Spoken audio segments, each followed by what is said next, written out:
un placer enorme hacer esta charla. Yo, desde el año pasado, con Gabriel Peveroni, director de Medio Audiovisual, y junto a mí somos los que realizamos y sobre todo pensamos un poquito de tratar de hacer por un par de charlas por mes. En una parte tenemos como dos líneas. Una línea es tratar de apoyar y difundir algunos estrenos uruguayos, y por otro lado tratar una vez por mes o cada determinado tiempo tocar algunos temas que tienen que ver, ¿no?, con el cine, con las problemáticas y bueno, con los fenómenos que se van dando en el tema del audiovisual. Y el tema de la inteligencia artificial con Veroni lo venimos hablando desde hace tiempo, y particularmente a mí me ha costado empezar a hincarle el diente. Creo que lo venimos hablando ahora en el camino un poco con Pablo, de que a no ser gente que está estudiando, pero es algo que realmente creo, particularmente yo sé muy poquito, no sé casi nada, y creo que a veces son más los temores y las cuestiones, se nos va a pasar por arriba, va a cambiar todo, y sin embargo creo que todavía no estamos sabiendo demasiado, o simplemente utilizamos partes o cuestiones a veces parciales de lo que la inteligencia artificial nos permite. No sé, eso es lo primero que se me ocurre. Primero voy a presentar, obviamente tengo a mi lado a Pablo Casacuberta. Muy resumen de Pablo: es escritor, cineasta y artista visual, como diciendo director de GEN. GEN es un centro de estudios donde hay una interrelación y un trabajo en conjunto de las ciencias y el arte. Ahora, Pablo, si querés, pues, está bien. Gran trailer. Pero sobre todo es un tipo sumamente interesante. El otro día estuve investigándote y fuiste director de segunda. ¿Trabajaste con Terence Malick? No trabajé con él, trabajé para él, produciendo material de segunda utilidad por el mundo. Malick es un tipo de difícil acceso. De hecho, nunca hablé con él, solo con sus productores. Y por al lado también tengo a Javier Palleiro, amigo, productor, director de Respirar, Sí. Buen Viaje, Sí. productor de Solo, digamos, guionista de Solo también, aparte de coproductor de películas argentinas varias, ex director de GU, ahora le estaba consultando, también presidente de GU, presidente de SOPRO, también. En un momento también. Bueno, y aparte muy interesado en todo el tema de la inteligencia artificial. La verdad, particularmente me resulta arrancar, es decir, creo que el participante, ayer estaba pensando un poquito por dónde arrancar esto, la verdad no lo tengo muy claro. Incluso el título que le pusimos a la charla, herramienta o cambio de paradigma, creo que fue como una cosa que es inabarcable, ¿no? Pensar en eso ya así. Pero creo que en definitiva la charla es un poquito también pensar un poco en el control. Una cosa es el control creativo, pensar en el cine, pensar en un montón de cosas.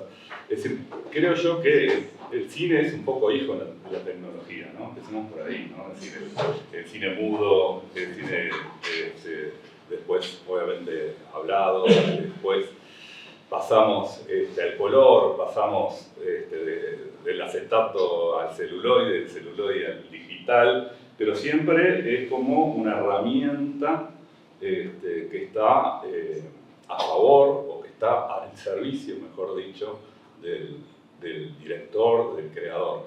En este caso, con la inteligencia artificial, ¿es lo mismo?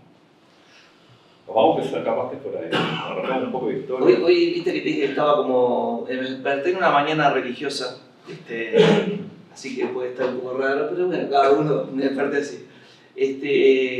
Pensaba si, comparado con otros avances tecnológicos vinculados al cine o a lo que sea, alguna vez el Papa se había expedido, ¿no? Y esta vez sí. Esta vez hubo esto que se llama encíclica, que son estas cartas como a todos. Y me quedé pensando si tendría sentido hacer fue un corto el pensamiento, ¿no? Una encíclica con respecto a que ahora el cine es a color, no tiene sentido. Y sin embargo, hubo unas manifestaciones fuertes que las tomó incluso el Parlamento uruguayo. O sea que, a priori como titular, diría, no es lo mismo. No es un cambio tecnológico más, ni para el cine. Digo, porque sí, es esa pregunta que con Pablo le hemos charlado varias veces. Digo, vamos a ver algunas cosas retomadas, pero para muchos que ya hemos vivido cambios, con Rodolfo hablamos, ¿no? del cine, del digital. El otro día estuve allá en Musitelli viendo todas las cámaras y prácticamente es como una historia del cine. Esta vez estoy convencido de que no es lo mismo, ¿no? O sea, estamos hablando de otro cambio, de otro tipo, que todavía no sabemos exactamente el alcance que tiene, pero podríamos, por lo menos de mi lado, decir no es lo mismo a otros cambios tecnológicos que ha habido. Muy cierto todo. Tengo que discutamos y decirles simplemente que Javi es como un hermano para mí y tengo una incapacidad de disentir con él, así que te voy a hacer un esfuerzo muy grande durante esta conversación para generar polémica. No, voy a recoger lo último que dijo Javi y que es la parte más difícil de comprender sobre el proceso, y es todas las revoluciones tecnológicas o todas las iteraciones de la idea de tecnología que hemos tenido a lo largo de los años tienen algo en común, tanto el cuchillo como el arado, como la imprenta, como un avión, como una computadora. Todas esas tecnologías necesitan una entidad adosada, que es la persona que entiende. Ninguna de las tecnologías anteriores tiene la menor agencia, la menor capacidad de tomar decisiones. Y esa es la capa en la cual estamos ingresando en una fase nueva de la tecnología. Y tan nueva es que tenemos bandos, digamos. Vivimos en una época muy atizada por las redes sociales y la obligatoriedad de asumir una posición a favor o en contra de lo que demonios sea. Nosotros no tenemos un partido de personas en contra de la metalurgia. Mirá la metalurgia, todo el mal que ha generado, las guerras. No hay. Con la metalurgia la puedes usar para construir espadas o marcapasos. Entonces, algo similar pasa con esto y hay una piedra de la discordia en el medio del asunto y que se va desplazando en el tiempo, que es si estas máquinas o estos sistemas artificiales entienden. Y esa piedra de la discordia en realidad se refiere a nuestra vivencia de lo que es entender. O sea, en realidad lo que está en cuestionamiento, que es una cosa que siempre hemos dado por sentada, de hecho las usamos como términos intercambiables, que es inteligencia y conciencia. Si la forma en que nosotros sentimos la inteligencia, la forma en que la experiencia de ser inteligentes o de ser conscientes se parece al proceso que hay adentro de la cabeza. Porque en realidad allí es donde se decide si las máquinas están haciendo un proceso que en algo se nos parece o no. Entonces, la razón por la que desde mi perspectiva esto es distinto a todas las tecnologías anteriores es porque introduce una entidad que entiende, y cuando digo entiende hay que pensar en entender como un gradiente, no como bienvenido al entendimiento, a partir de este momento cruzaste la frontera de Rivera y estás en Uruguay, donde se entiende, sino es una frontera porosa y difusa, donde una entidad que comprende cada vez más. Y eso es difícil de manejar, hay una dimensión narcisista donde uno debe de alguna manera desprenderse de un atributo que uno consideraba exclusivamente humano. Y por eso nos cuesta tanto y por eso tenemos que remar el impulso inicial, que es decir, pero ¿yo estoy a favor o en contra de esto? Que me parece que es una postura poco útil a los efectos de entender el problema. Seguiremos informando. Sí, Silita, fuentes laborales, quita fuentes laborales, es decir, ¿cuál es la idea de la utilización de la inteligencia artificial en las diferentes etapas de la creación del audiovisual? Está bueno. Primero capaz que podemos repasar qué cosas hoy en Uruguay se están haciendo con IA. Hoy, ni que hablar que un storyboard se puede hacer con IA. Se puede hacer con IA de dos maneras, poniendo un guión frente a un sistema, vamos a decir, a una herramienta, y que esa herramienta nos devuelva un storyboard.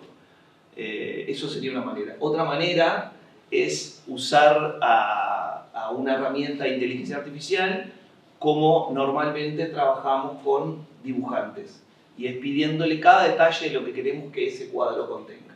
Entonces ya ahí hay un parteaguas. Las dos maneras hacen un storyboard, y de las dos maneras se trabaja. Una es automática y la otra necesita del director persona. Hay herramientas. El otro día estuve con un argentino que se encarga de automatismo, son más del palo de la ingeniería que del audiovisual, pero que lo que pretenden es que uno le ponga una frase, y lo demuestran en su aplicación.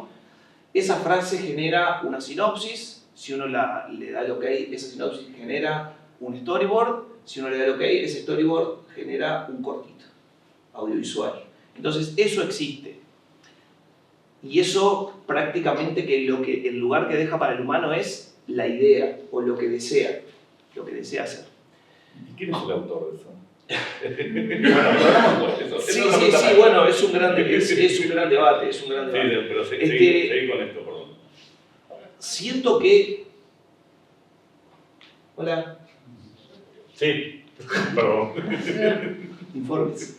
Siento que los dos caminos van a seguir existiendo. O sea, no hay que hacer mucha futurología para imaginarse que los dos caminos van a existir, y que de acá a un tiempo relativamente corto uno va a pedirle a la tele la película que quiere ver, y esa película se va a hacer en ese momento y la vamos a ver. Eso es algo que no es demasiada futurología. Ahora, no es el terreno que a mí más me interesa explorar. A mí me interesa utilizarla como herramienta y que pueda construir un audiovisual artístico, o que por lo menos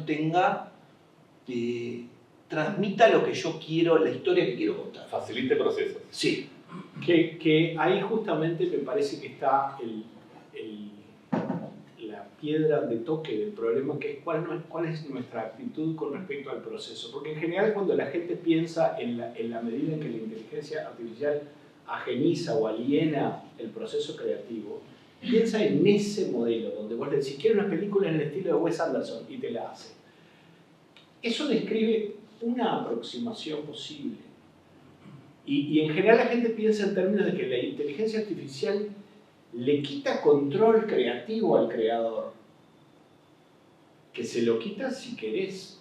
De hecho, si querés tener más control creativo, podés tener tanto control creativo como un director, y mucho más control creativo que un director de cine. Mucho más. Es decir, me gustaría esta misma escena actuada por la misma persona, pero con pómulos menos prominentes. Es decir, vos estás incidiendo en términos estilísticos en el nivel de detalle que querés, y por eso me parece que esto pone el énfasis en una cosa a veces poco discutida, que es la actitud con respecto al proceso. Hay directores que detestan filmar. Woody Allen detestaba filmar. Dice: no sabes cómo me rompe los corazones que viene ir y filmar, despertarme, además yo lo odio, lo que me gusta es escribir películas. Hay otros que disfrutan filmar. Scorsese lo ves riendo en todas las tomas, está feliz, le encanta el proceso.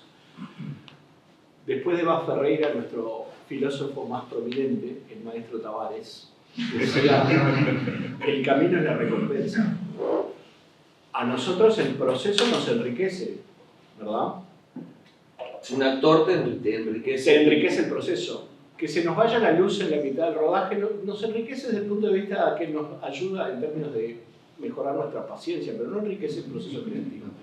Entonces hay que entender que, primero, no todos los procesos se enriquecen igual, y al mismo tiempo, a veces cuando se discute la inteligencia artificial nos olvidamos del rango de lo que hace. Justamente la rareza es que la inteligencia artificial introduce un interlocutor no humano, para bien y para mal, con el que podés hablar en el nivel de detalle que uno quiera. Les pido que levanten la mano quienes regularmente interactúan con una inteligencia artificial. Ahí está. ¿Quiénes han interactuado verbalmente con una inteligencia artificial? Y tienen conversaciones de corte verbal. Disculpa, yo nunca, pero vi a mi hermano haciendo. Esta es una pregunta para mí muy interesante, que es ¿quiénes tienen en la interacción con una inteligencia artificial la sensación de que la respuesta es medio superficialonga, como que no dice mucho, que no es muy profundo? ¿Alguien ha tenido esa percepción? No, yo absolutamente digo disparate total. Está. Ahora bien. Un comentario, disculpa. Sí. Respecto a la inteligencia artificial y la precisión. Es peligrosa cuando uno no sabe los elementos para corregir. Por ejemplo, en el caso mío, yo soy docente de varias materias, en una de ellas yo le puse una foto de la letra, ¿no? Sí. Y me la interpretó mal. Y claro. uno tiene que saber las limitaciones y corregirlo. Es decir, que siempre tiene que haber una supervisión del estudiante, por ejemplo, o del docente. Sí. Y al mismo tiempo uno tiene que saber en qué mes está, ¿verdad? Porque yo tengo la misma capacidad cognitiva que la semana pasada, incluso se puede argumentar que tengo menos capacidad cognitiva, ¿verdad? A mí se me muere, como a todo adulto, 1 millón de neuronas por día. Entonces, pero es muy interesante cuando uno siente que elicita de la inteligencia artificial esas respuestas superficialongas, bajar 4 pisos de profundidad y ver qué pasa. Me inquieta saber cómo se relaciona la respuesta que me diste con la filosofía de Jean-Michel Foucault. Y nunca te dice, la verdad que ni idea. Ese es uno de sus problemas, pero al mismo tiempo es interesantísimo. Perdón, Foucault no se llamaba Jean-Michel Foucault. ¿Ves que yo también tengo alucinaciones? Se llamaba solo Michel. Entonces, es interesante entender que es el lugar de la superficialidad o de los errores depende también de la capacidad dialógica que uno desarrolla. Digo esto, voy a poner un ejemplo, la bajada práctica de esto. Yo no sé tocar ningún instrumento musical. Vivo en una familia, soy el único de todos mis hermanos que no sabe tocar ningún instrumento musical y en determinado momento, hace 10 años o 12 años, 15 años, me lancé a hacer un disco. Y soy bastante nerdito y puedo escribir nota por nota, sin saber tocar nada, y probando ensayo de error y elegir qué es lo que está bueno. Y después traer músicos de verdad, aquellos que tengan una paciencia infinita, y decirle, mira, en esta parte me gustaría tirurí, turí, turí, turirurá, turarurá. Y que la persona diga, bueno, dale, vamos a hacer eso. Es decir, verbalmente introducir. Entonces, ahora la inteligencia artificial puede hacer eso. Vos agarrás y le mandás el tirurí, turí, turá, y del otro lado no hay una persona que solo toca el violín. Hay una entidad que toca el instrumento que le pidas. No me lo armonizás y le haces que lo haga un cuarteto de cuerdas y que lo haga armonizado por quintas y te lo hace. Entonces, en realidad, la parte difícil es entender que depende de tu volumen de claridad acerca de la instrucción que estás dando. Y es un sistema que tiene errores, como Javi o como yo, como Gabriel, tiene errores, se equivoca. Entonces a veces, justamente nuestra negativa a decir, no, esto es una cosa ajena, y le pedimos peras al olmo. Decimos, pero no puede ser que una cosa que tiene errores sea una herramienta de consulta. En cambio yo, que soy docente y carezco por completo de errores, cobro un sueldo por ser una herramienta de consulta para los estudiantes. Esa parte es la que tenemos que, me parece a mí, llevar al ámbito de la gama de grises y entender que es un proceso que se mueve semana a semana. Y yo no, bueno, me muevo. Me muevo en el sentido que describimos. Disculpen, me fui atrás.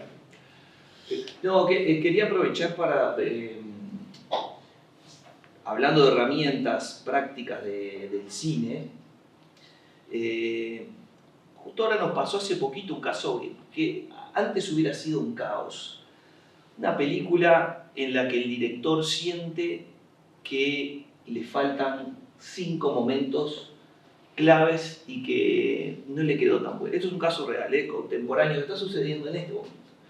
Siente que el momento de clímax de la película no le quedó tan clímax, que este momento de humor no es tan gracioso, que esto que dijo esta persona, si lo dijera de esta manera, mejoraría el humor. Es una comedia, ¿no? O sea, Y terminó el rodaje. terminó el rodaje y cuando lo ve esto, cuando En la está edición. editando y se lo presenta a los productores, y los productores que pusieron plata, no una película de autor, estamos hablando de la industria, ¿no? Le dicen, che, pero no está tan gracioso esto, no, eso antes hubiera implicado o que la película quede así, lo más probable, y bueno, es una película un poquito peor, claro, o como, que creo que fuiste vos que me lo contaste hace muchos años, que en algún año me contó que en los contratos de los actores de Woody Allen se reservaba una posible semana de rodaje posterior a la edición para hacer alguna escenita más. Eso es un lujo que tendrá Woody Allen y 5 más, pero no es para los directores de cine terrenales. Y el director ahora lo que está haciendo es generando, lo estamos haciendo nosotros, pero digo, a pedido de él, planos nuevos para su película. Planos que no deben parecer de otro lado, no pueden parecer animaciones, tienen que calzar perfectamente a nivel color, a nivel puesta en escena, a nivel caras de personajes. Y al final termina siendo, en este caso, en este uso, una herramienta que mejora una película. Que iba a ser, a criterio del director, ¿no? Digo, de los productores, una película un poco peor va a quedar un poco mejor. Eso es una herramienta concreta de uso contemporáneo. Que hay una reacción que se genera a nivel de la boca del estómago cuando uno escucha esto, y es en qué medida estamos o no haciendo trampa, ¿no? Y esa es la parte donde uno se da cuenta qué instalada tenemos una idea procedural de cómo es el cine. El cine es, por definición, hacer trampa desde el inicio hasta el final. Es pretender que hay una situación simulada que es real. Pero cada vez que nosotros cambiamos de formato o de entorno tecnológico, pongo un ejemplo, siempre está esa especie de obsesión de continuidad con lo que veníamos haciendo antes. Cuando nosotros empezamos, digo nosotros los humanos, ¿no? Empezamos a hacer cine, el cine pretendía establecer una continuidad con lo que veníamos haciendo antes. ¿Y en qué contexto había humanos presentando una ficción en un contexto escenográfico? En el teatro. Y al principio el cine es un proscenio.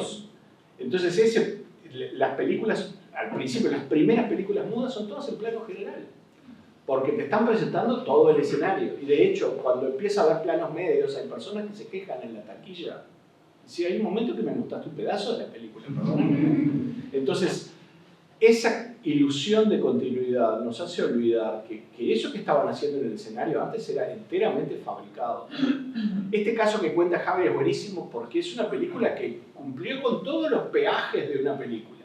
Fui y conseguí actores, conseguí financiador, y hice la película, y después lo que hice fue mover la perilla del humor en 3 o 4 escenas. Entonces, introduje nuevas trampas, pero no introduje la idea de trampa, ¿no? Entonces, ahí es donde viene la parte donde uno tiene que empezar a analizar en qué medida su respuesta positiva o negativa ante este uso de la tecnología es o no afectiva, es una respuesta a nivel tripas. Sí, yo me quedé pensando, ahora que hablaste un poco de los inicios del cine, uno piensa, ¿no?, del Lumière, la llegada del tren, la estación, la salida de los obreros, pero también a su vez al mismo tiempo estaba Méliès, un par de años después, ¿no?, haciendo la ilusión, creando cosas que exactamente eran absolutamente fantasía pura, ¿no? El tema, creo que en el caso de la película que hacía referencia a Javier, es que nosotros a priori vamos a ver una película con determinadas características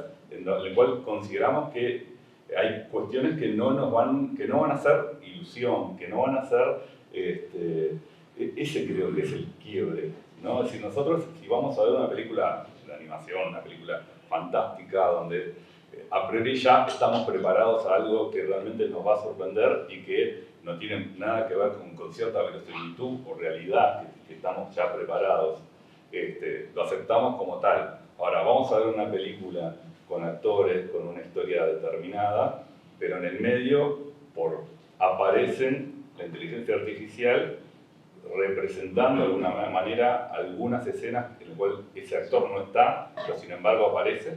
Sí. Ahí sí creo que es un cambio, sí, ahí es un cambio muy importante. Primero, hay un tema, también me interesa, hay un tema reglamentario, un tema de cómo, digamos, el sector audiovisual o cada uno de sus integrantes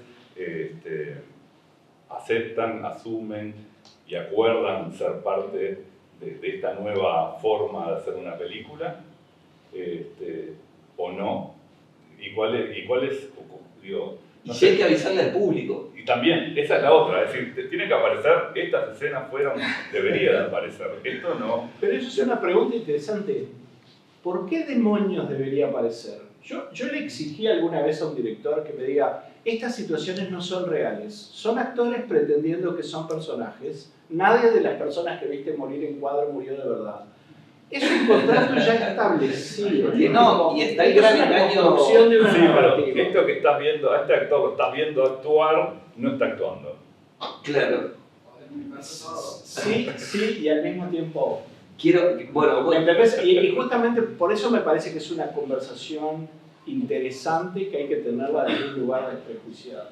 No, sin duda. En el sentido de que, y de vuelta, vuelvo a la pregunta fundamental, que es la más angustiante de contestar, y es, bueno, acá es un problema de ética de uso de las herramientas. Eso en realidad para mí es el piso 1 del problema.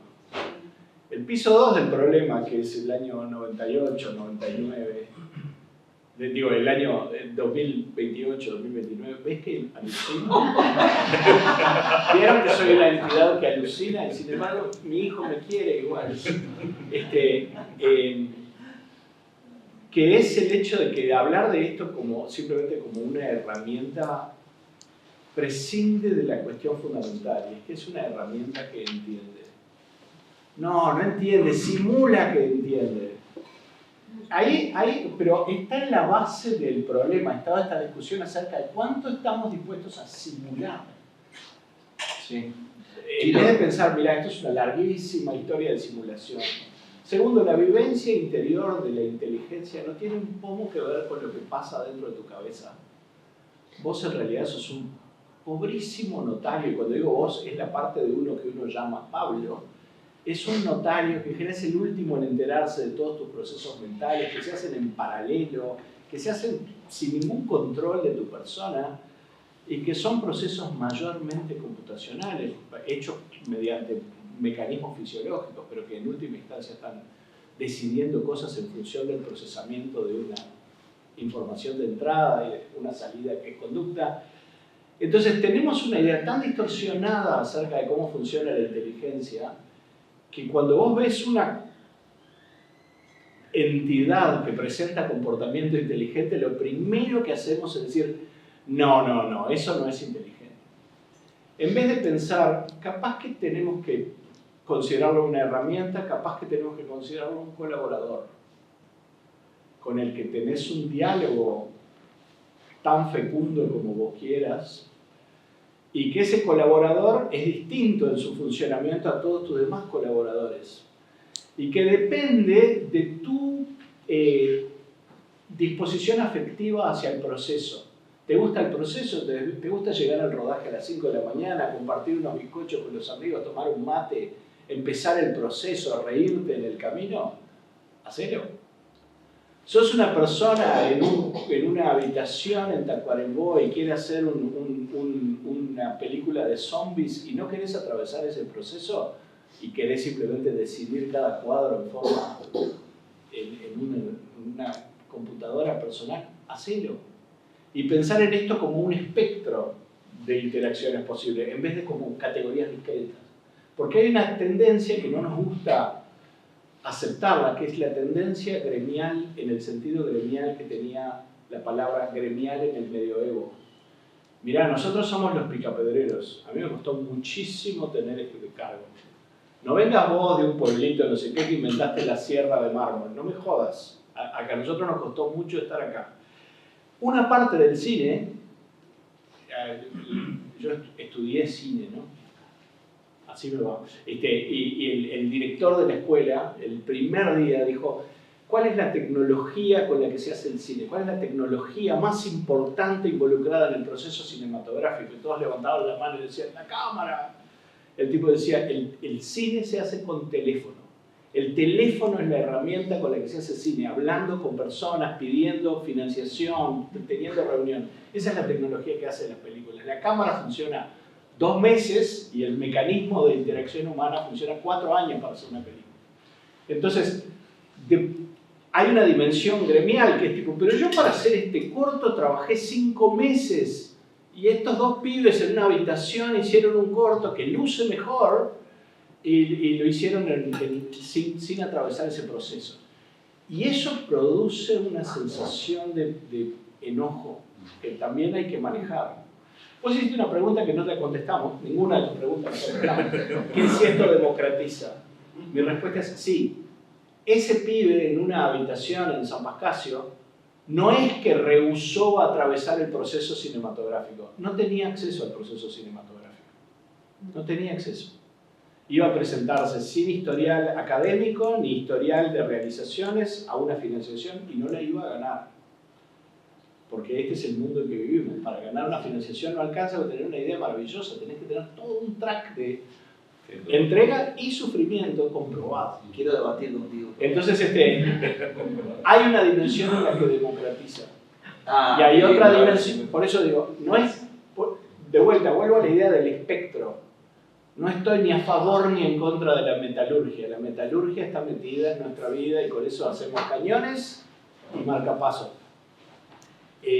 Hay instancias en que efectivamente democratiza. Hay otras instancias en donde nos perdimos la oportunidad de atravesar un maravilloso proceso. Quiero decir 2 cosas, pero antes de entrar en el debate, porque quiero... No le voy a permitir al legislador. Quiero volver a tu nota sobre cuánto hay que explicar o no hay que explicar si esto fue hecho con IA o no, y después me peleé contigo. Hubo un debate del que no voy a decir la verdad sobre esto, no puedo, no tengo autorización, pero fue si Bielsa había actuado en el lanzamiento de los jugadores de la selección uruguaya. Se presentaron todos los jugadores con cartelitos que decían los citados, ¿no? Cuando todavía teníamos esperanza en ganar un mundial. Y este aviso de todos los jugadores, que eran carteles, no importa, los carteles estaban generados ahí con inteligencia artificial, no, da lo mismo, pero al final todo esto cerraba con Bielsa andando en bicicleta que miraba a cámara y hacía como un gesto con la cabeza. Y para la gente era relevante, para la gente en todos lados, en los periodistas deportivos, era relevante si Bielsa había actuado o no. No era lo mismo, no era el mismo impacto emocional el saberlo o no saberlo. Entonces pensaba que siempre, cuando vamos a lo profundo de esto, de hay que decir, no hay que decir que tiene efectos especiales, hay que decir que esto es una ficción o que es un documental, es muy difícil cómo empezar a discernir en eso. A mí nadie me prohíbe en una ficción poner basada en hechos reales y no está basada en hechos reales, digamos, y que eso sea una mentira. Lo que sí sabemos es que si nosotros estamos frente a una experiencia humana, lo disfrutamos de una manera que si no lo estamos. No es lo mismo, por eso han crecido, creo yo, tanto los espectáculos musicales, más allá de que ya los músicos no cobran tanto sus regalías por discos, porque no se venden discos.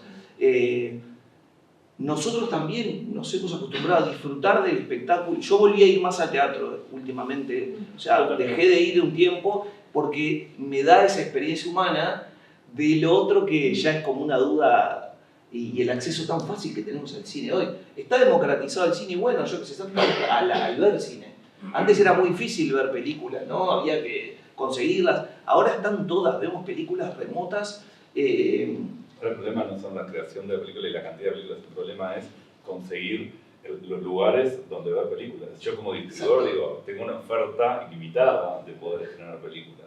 El problema es tener los espacios. ¿Dónde? ¿Cómo? ¿Dónde verlo? Entonces, y me pregunto si y conecto con esto de la experiencia de Elsa, con la discusión que me parece linda, es cuán democrático es el acceso si esas tecnologías que le facilitan al muchacho en Tacuarembó en una habitación hacer una película de zombies son tecnologías que tienen un sesgo, que están basadas en decisiones tal vez de 4 personas, estoy exagerando, ¿no? ¿O no?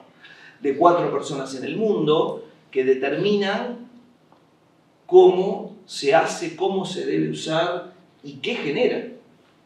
Es muy interesante el caso que pusiste. Es muy interesante el caso que pusiste porque Bielsa es un ser humano real en un mundo real. Entonces, cambiarle la actitud a Bielsa Eso se fue. es una pregunta pertinente. Yo te lo contesto de esta manera. Ser humano es también un espectro. Incluso se puede argumentar si él está dentro de lo que llamamos el espectro. Pero mi problema ahí es que esa justamente es una situación no ficcional.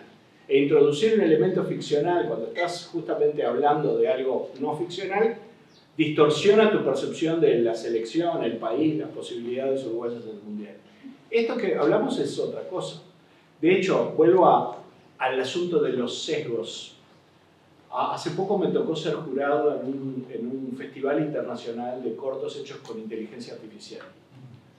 Te iba a preguntar eso. Y primero que nada, y por eso siempre digo con respecto a nuestras interacciones con la inteligencia artificial, la pregunta pertinente es ¿en qué mes fue? Porque la inteligencia artificial en todos sus sabores cambia. Yo recibo un newsletter todos los días, 2 ediciones, uno de mañana y otro de tarde, porque de la mañana y de la tarde se produjeron noticias. Entonces cambia mucho. Y al principio vos veías una cosa hecha con inteligencia artificial y decías, eso está hecho con inteligencia artificial, tiene la estética de la inteligencia artificial. Ahora que me tocó ser jurado, vi cosas que ni en 1.000.000 de años sentirías que fueron hechas con inteligencia artificial. Cosas que tienen un sabor absolutamente documental. Este corto tiene una estética completamente autoral y el otro tiene otra estética completamente autoral, ninguna de las cuales dirías que es la estética artificial. Y por eso, imaginemos que pensamos esto como una recta numérica de control. Yo mi sueño al hacer una película no es que quede igual a como me la imaginé. A mí, en mi pequeño credo personal, hay una aspiración levemente perversa en que quede igualita a lo que te imaginaste. Si quedó igualita a lo que te imaginaste, la experiencia le produjo 0 ganancia a la película. Esa es mi forma de ser. Vos te das cuenta que hay directores que son obsesivos acerca de la construcción de un encuadre. Wes Anderson, que lo poníamos como ejemplo. Los encuadres están todos hechos de una manera obsesiva, milimétrica, y a otros directores les interesa el ocurrir, ¿verdad? Entonces, hay un espectro del nivel de control. Y en general, vos dirías, bueno, pero este es el nivel de control máximo, es el que decide todo lo que pasa en la escena. Hay herramientas de inteligencia artificial que tienen más control que el control máximo al que estamos acostumbrados. Me gustó la escena, me gustaría que en esta escena las cejas del actor estuvieran más pobladas. Entonces, y eso nos produce una sensación extraña también de ajenidad, de decir, o por ejemplo, filmé una escena y le quiero cambiar la incidencia de la luz a una escena ya filmada, ¿no? Cuando empezaron las películas tan vituperadas, con razón, de Marvel, y nos enteramos de que la mitad de las escenas se filmaron con fondo verde, hay una sensación de que hay un uso excesivo del truco allí. Pero también hay no se filman así solamente para facilitar los trucos, se filman así por una razón más perversa, y es para tener oportunidades de que los productores ejecutivos, los que consiguieron la grita, una vez hecha la película digan, che, ese fondo es medio rufla, cambialo y que se pueda hacer.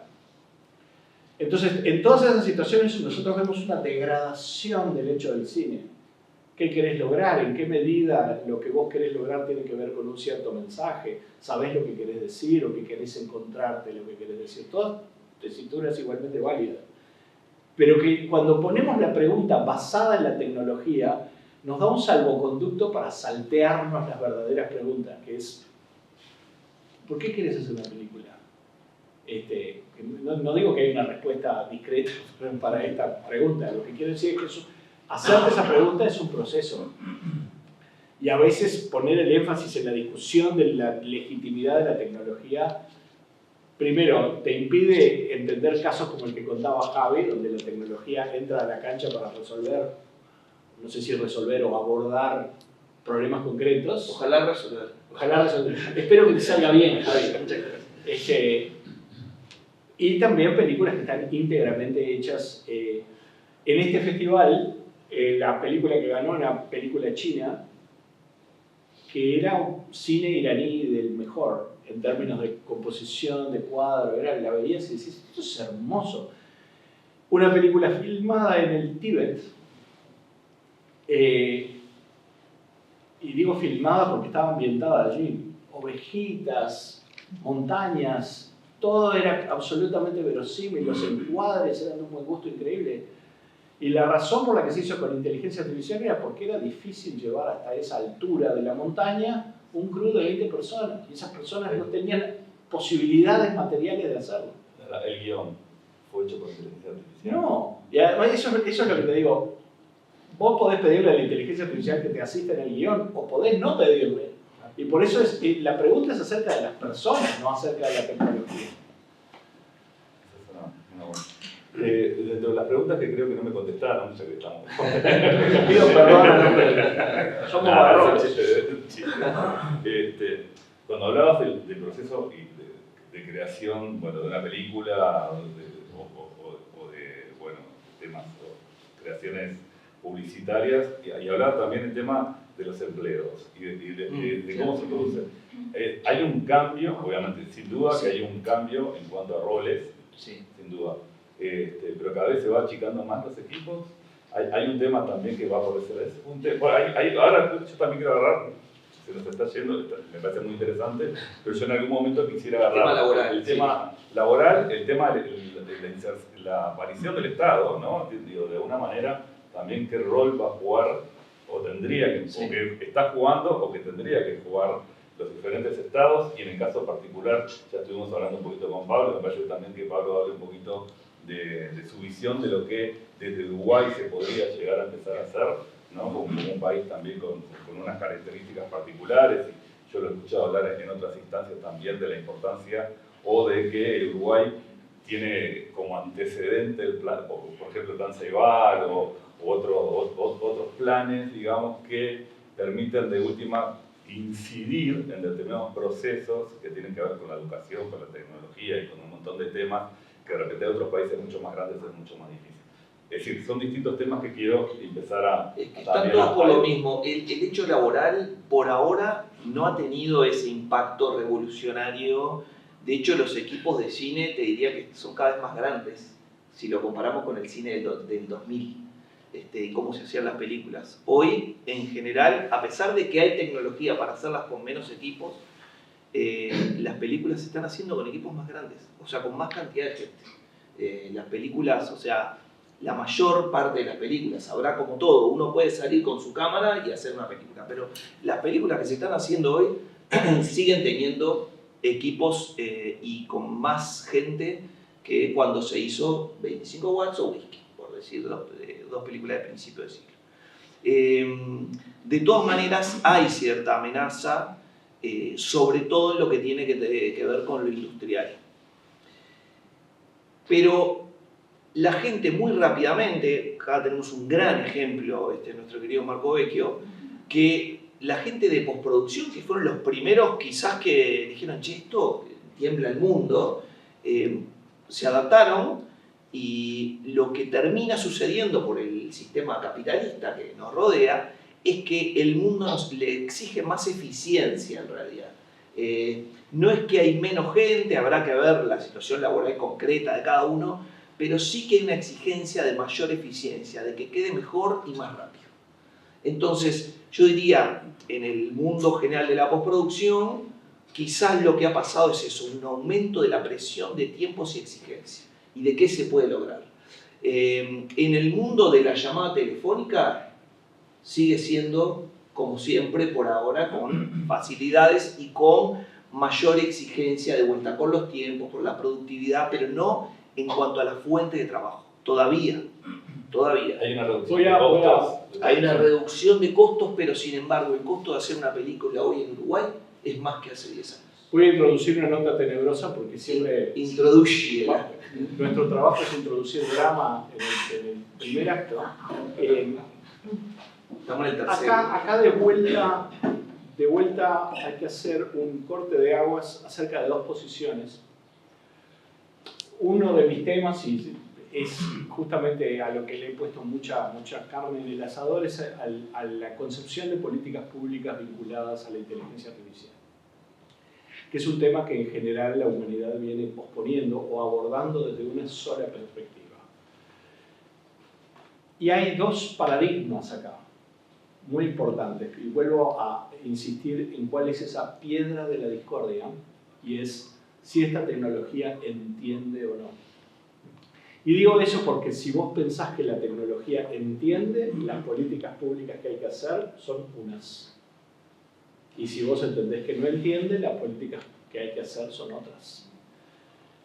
En general, todas las políticas públicas que están en el horno, digamos, cociéndose en Uruguay, asumen que se trata de una, o parte de un presupuesto, ni siquiera es una premisa establecida. Parten de la base que es una tecnología que no entiende, sino que simula entender. Entonces, al considerarla una tecnología que simula entender, todas nuestras políticas públicas vinculadas al trabajo son acerca de cómo difundimos esta herramienta lo más posible, cómo adoptamos a nivel de la sociedad lo antes posible estas herramientas para que no se produzca inequidad en la capacidad de productividad de distintas personas con respecto a otras. Y al mismo tiempo, cómo preservamos la privacidad de datos de los usuarios, cómo evitamos sesgos ideológicos en la inteligencia artificial, cómo evitamos vulnerabilidades ante los ciberataques o ante el robo de información. Todas políticas que están muy bien, sobre todo están muy bien si se trata de una tecnología que no entiende y por lo tanto es un martillo hipertrofiado, es una herramienta. Después viene la otra concepción, es si esta cosa realmente entiende y entiende cada vez más, y digo entender, considerando entender como un espectro, ¿verdad? De vuelta. No hay una categoría discreta que es entender. Pero es una aguja que se va moviendo hacia el entendimiento de cada vez más cosas y más datos y más correlaciones. Si esa cosa entiende, va a tener un impacto laboral del carajo. ¿Por qué va a tener un impacto laboral del carajo? Por lo que vos decías con respecto a los storyboards, por ejemplo. Yo nunca más contraté un storyboard, nunca.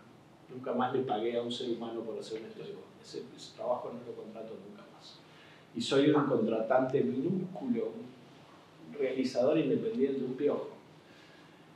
Entonces pensá que Uruguay es una sociedad cuya economía está estructurada en torno a pymes, empresas que tienen 4 personas, y donde lo que realmente se discute es si esas empresas tienen 4 personas o 3. Eso es lo que se está discutiendo.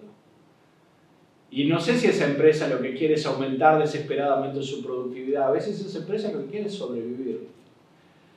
Las sociedades no colapsan en términos de la funcionalidad social cuando tienen un desempleo del 40%. Las sociedades empiezan a colapsar a partir de un 16% de desempleo. Empieza a colapsar su sistema de seguridad social, su sistema de salud pública y su sistema de construcción de sentido.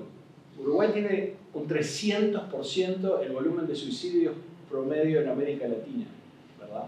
Es el país que tiene, después de Honduras y Haití, el tercer peor índice de personas abandonando la educación secundaria, de deserciones escolares secundarias.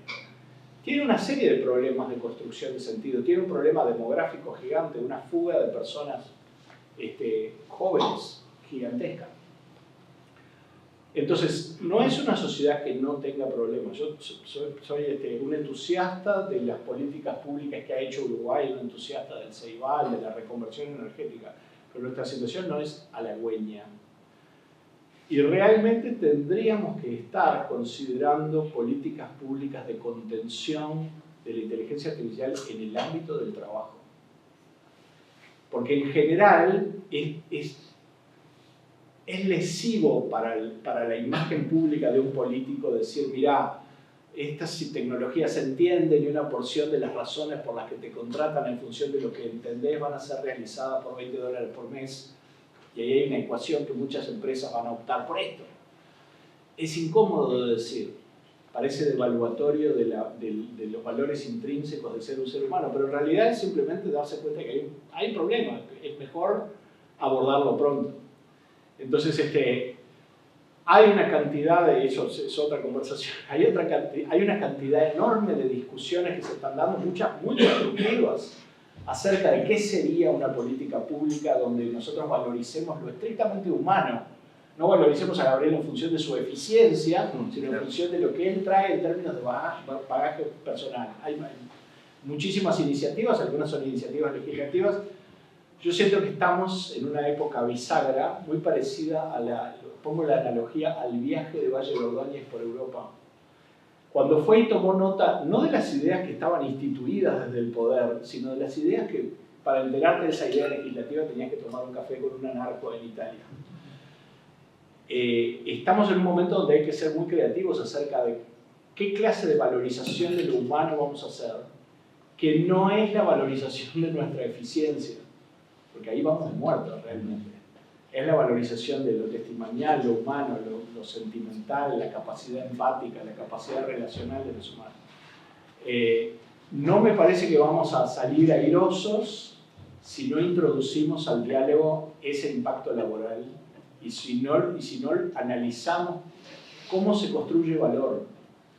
Es una conversación hermosa de tener, pero complicada, donde hay que dejar ir una serie de presupuestos sobre nosotros mismos. Espero no haber sido tenebroso, compañeros. Tenebroso no, pesimista. No es pesimista, al contrario, no es pesimista. Yo pienso que hay grandes oportunidades acá. Mi sensación a nivel piel es que estamos en una situación muy similar a la del fin del feudalismo, en el cual hubo que construir unas ideas de lo humano que no estaban construidas. No, un punto de partida, el otro día, creo que fue el jueves, el Parlamento hicieron una exposición para periodistas, basado, por eso arranqué con esto religioso, basado en este documento del Papa, porque es como un grupo de parlamentarios, no sé si son católicos, cristianos o qué, y dejaron como una puerta abierta justamente. Y digo esto de la religión en realidad porque de algún modo esto de valoremos lo humano, olvidémonos de lo divino y todo eso, no digo la religión desde el lado de valorar lo humano más allá de la eficiencia, del rendimiento económico que tienen las personas, y se abrió una puerta al ver 4 o 5 parlamentarios relevantes diciendo que tenemos que reglamentar cómo hacemos para que la inteligencia artificial, nos fuimos un poco del cine, ¿no? Pero bueno, tiene que haber... El verdadero tema es ¿verdad?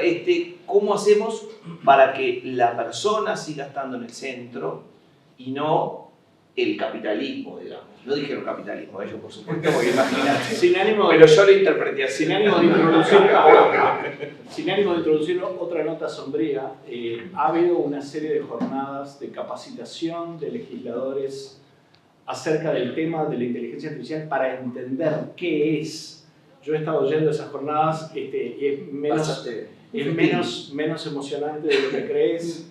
En una de ellas, que era el futuro del trabajo, fue un solo legislador. En usos de la inteligencia artificial en planes educativos no fue ningún legislador.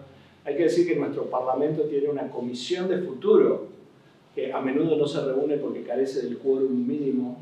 Es decir, tenemos un problema como país para introducir el futuro desde una perspectiva constructiva, analítica y proposicional muy grande. Nosotros realmente tenemos 2 problemas. Uno es que a la salida de la dictadura y durante 40 años el país, en forma bastante comprensible, se dedicó a mirar hacia atrás, a entender cómo poder recuperar la institucionalidad perdida. Una vez logrado eso, pasamos a estar en la minuta del día, a a discutir durante 3 semanas el origen de una camioneta o si las tanquetas van a ser manejadas por quién. Y estamos teniendo un serio problema de discusión de futuros que realmente involucren la tecnología en forma muy central.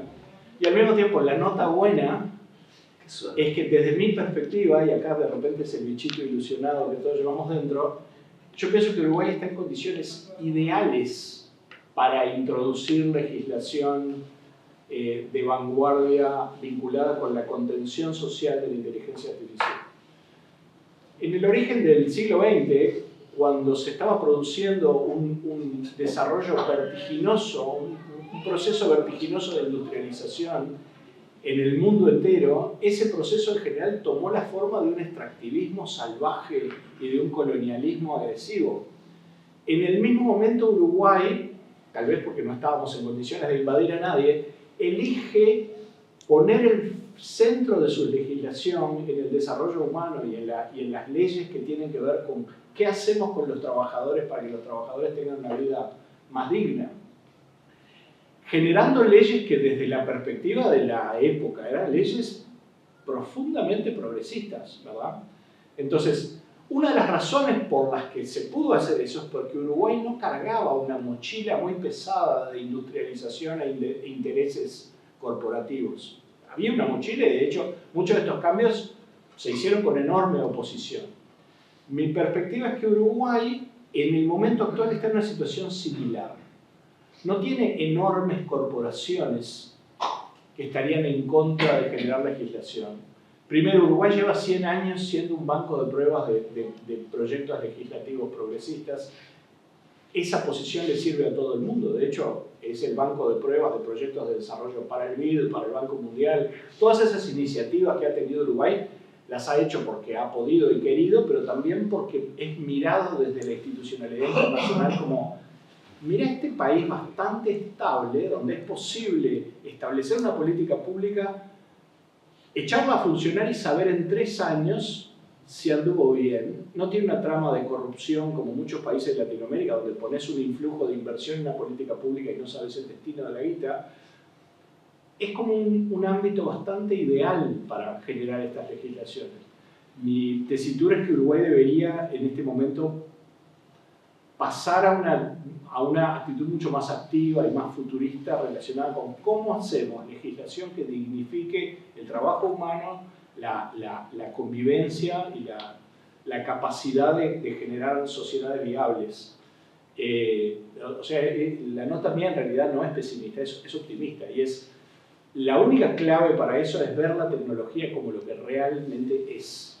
El primer interlocutor no humano que tenemos, que puede ser nuestro colaborador o nuestro amo, dependiendo de qué hagamos. Creo que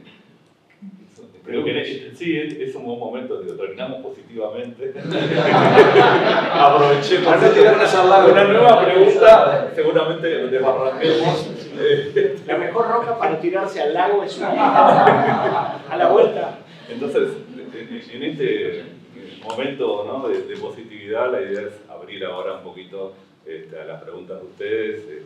Hay unos movimientos, por suerte, una vuelta charlamos, creo que estábamos también, Pablo, con uno de Google, que en el salvo, uno que vino de Google a contar, todos ansiosos de qué hay hoy, porque dijimos, bueno, de Google debe saber un poquito más que acá, que estamos en el rincón del mundo, y hacia dónde vamos, ¿no? Existe esto, o sea, hay una planificación de control de acá a unos años en donde queden 3 players grandes que controlen todo y ahí se ponen de acuerdo, ya no son 20, son 2000. Y él dijo, es difícil calcular el futuro porque hay muchos movimientos subterráneos dentro del software. En Uruguay es un país muy promotor del software libre. En Facultad de Ingeniería se trabaja muchísimo en desarrollo de software de uso libre.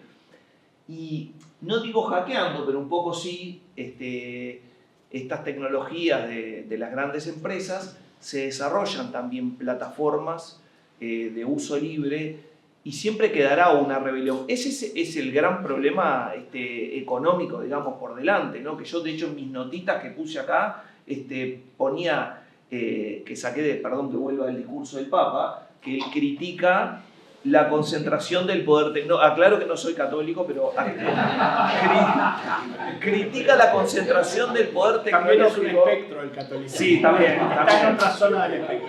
Y una de las cosas que menciona es que alerta sobre el riesgo de que unas pocas empresas o estados acumulen un control desproporcionado sobre los datos y el conocimiento y la capacidad de decisión sobre sistemas de IA. ¿Y ahí cómo se regula eso? Con gobernanza internacional o nacional.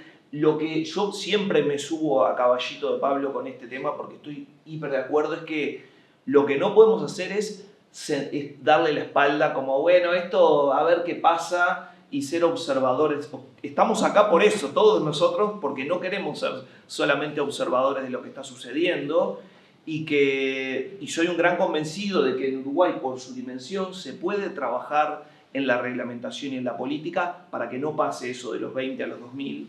Y de hecho, hablamos a menudo con Pablo de eso y los pasos a seguir para que Uruguay se transforme en un país con legislación, con reglamentación, que tenga al ser humano como centro.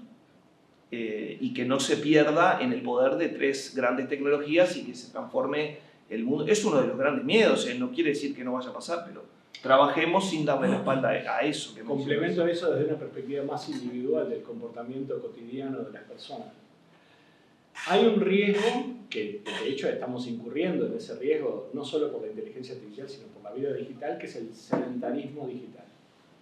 Donde es gracioso, pero en la era del Tinder es el momento en que ha habido menos interacciones sexuales per cápita en la historia registrada. Nunca la gente ha tenido tan poca inclinación por la cópula como ahora. Entonces, o por tomar una chela con los amigos, o por tomar un café. Es decir, ha habido una virtualización de las interacciones. Entonces hay 100 aspectos de esa digitalización. Cuando tenés del otro lado una cosa que además piensa, y OpenAI hace mensualmente un ranking de cuáles son los usos que le da la gente a la inteligencia artificial. En el último año y medio, 2 años, compañía pasó del 7º renglón de uso al 2º renglón de uso después de consulta. Es decir, hay una dimensión allí. Platón, en uno de sus diálogos, en el diálogo Fedro, justamente se quejaba del impacto, se quejaba un poco simbólicamente. La sociedad griega recordaba el periodo clásico preescritural, y él decía, ¿te das cuenta? En la época de Homero era capaz de recordar en verso y de memoria la Ilíada y la Odisea entera, y ahora somos unos mantecas que para poder saber qué es lo que dijo el autor, tenés que ir y fijarte como un loser. En ese momento él lo consideraba como una cosa que estaba medio camino entre una ganancia y una pérdida. Hoy en día a nadie se le ocurriría pensar que la letra escrita fue una pérdida, a pesar de que la relación entre maestro y discípulo se diluyó mucho con respecto a la Grecia clásica. Entonces, cada vez que hay un cambio tecnológico hay ganancias y pérdidas. El gran problema es cuando vos vas delegando cosas, en cierta medida el que está en el timón de cuánto delegás sos vos. Que uno siempre lo piensa en términos de, es ella, la inteligencia artificial, y es tipo, no te obliga a nada. Estás delegando tu creatividad, tu aprendizaje de hacer cosas nuevas. Y tu capacidad de cuestionar cosas y de cuestionarte, que también es una herramienta interesante para cuestionarte. Una cosa que es interesante es tener diálogos donde lo que está en cuestión sos vos mismo.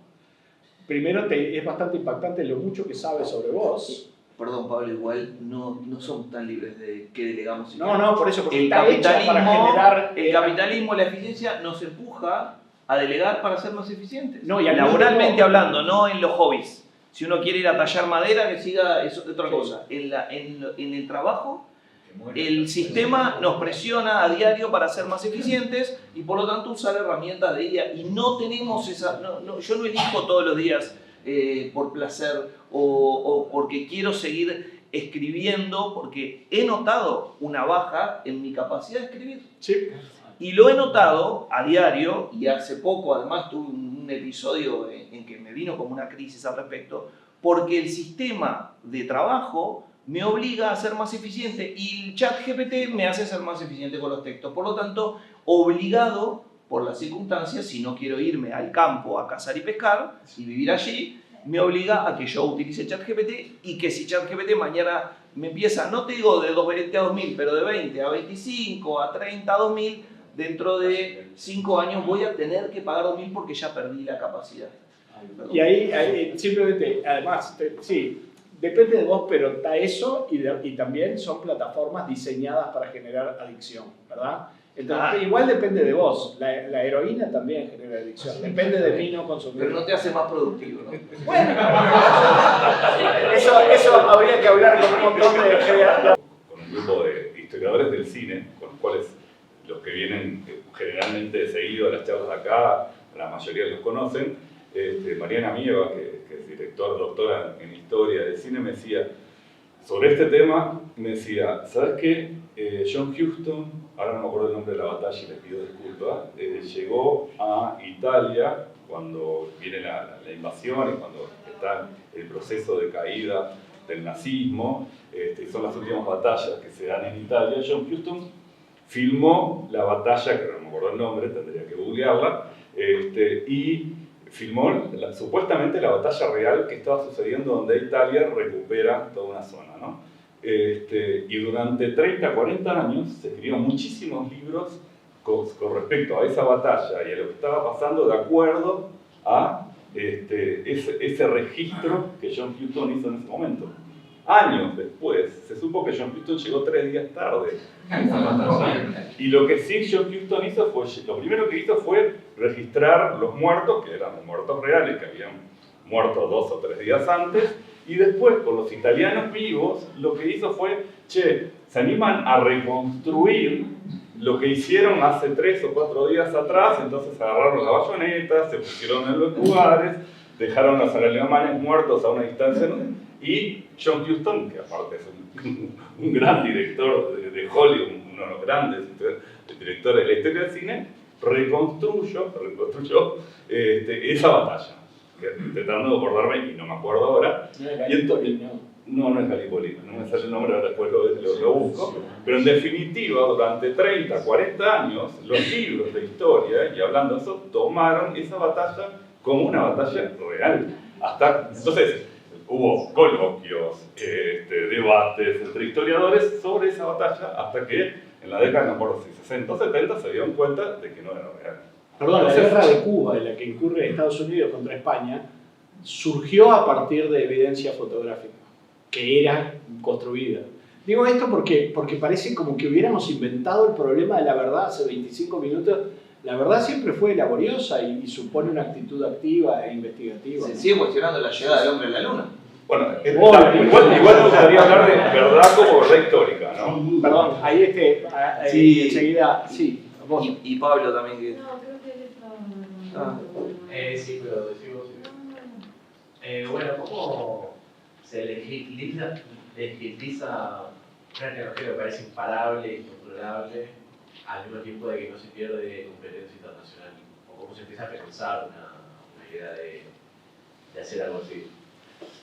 Bueno, lo primero que está en todo lo que dice Pablo siempre también es que la legislación de esto no tenga que ver con la imposición de limitaciones al desarrollo. Y esa es la parte más delicada, es cómo ponemos al ser humano por delante sin...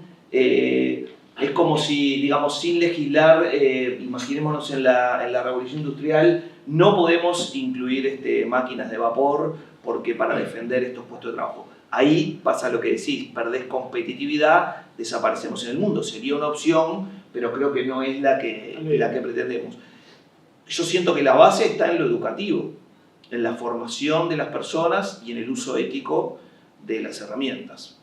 Por supuesto que tendremos que estar acompañados de abogados, para que sobre todo de filósofos también. Para mí es la materia que sube, que trepa constantemente, que es entender el sentido de por qué hacemos las cosas. Entonces no es fácil, no hay una respuesta sencilla, por supuesto, pero sí que no implique el detener la competitividad, porque implica una decisión de país que no va a suceder, ¿no? Tenés que pensar que cuando pensamos en términos de derechos humanos, uno tiende a pensar en los derechos humanos como derechos inalienables, intrínsecos al hecho de...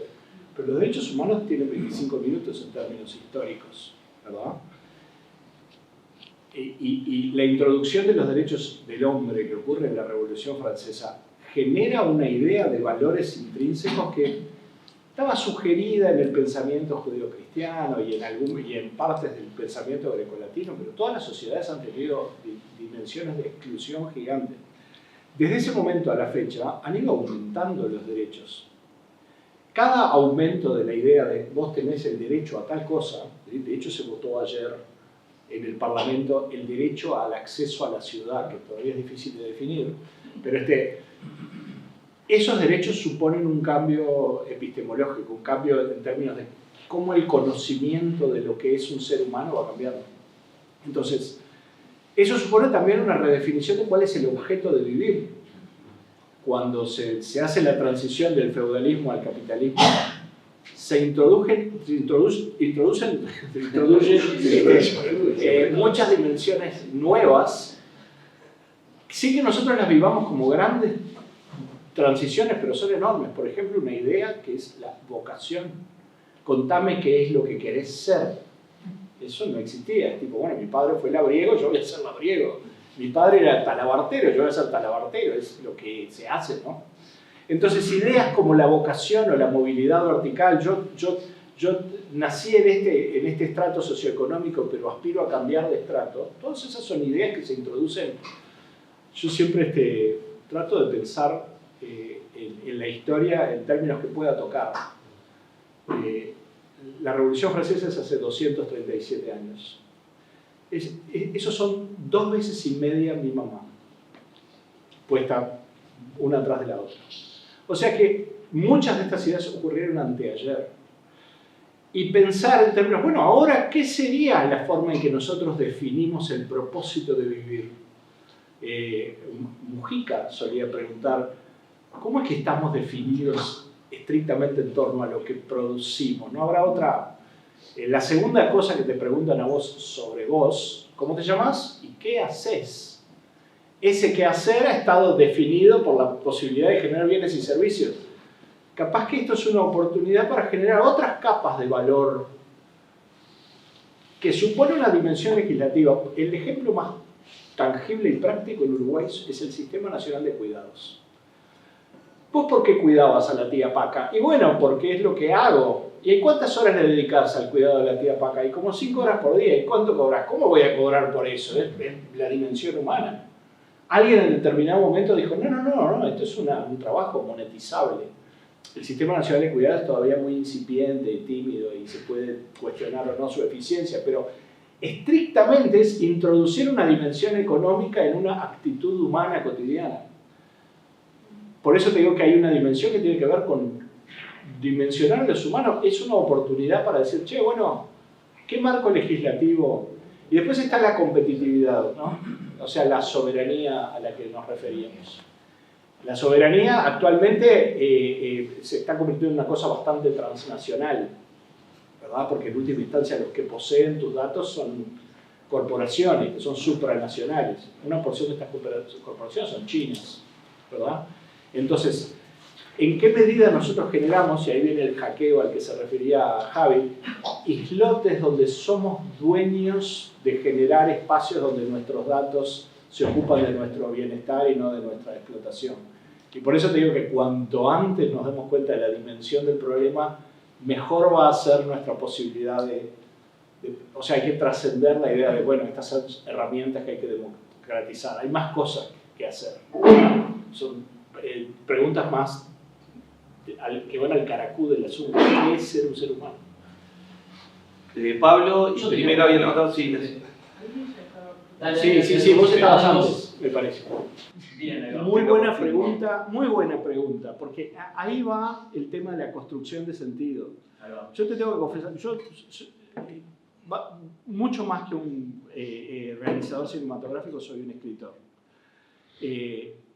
publiqué 9 libros.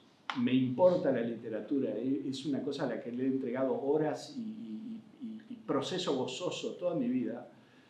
Y la primera vez que la inteligencia artificial produjo un texto en 1 segundo que estaba más o menos a la altura de lo que escribo yo, me metí en la cama por una semana.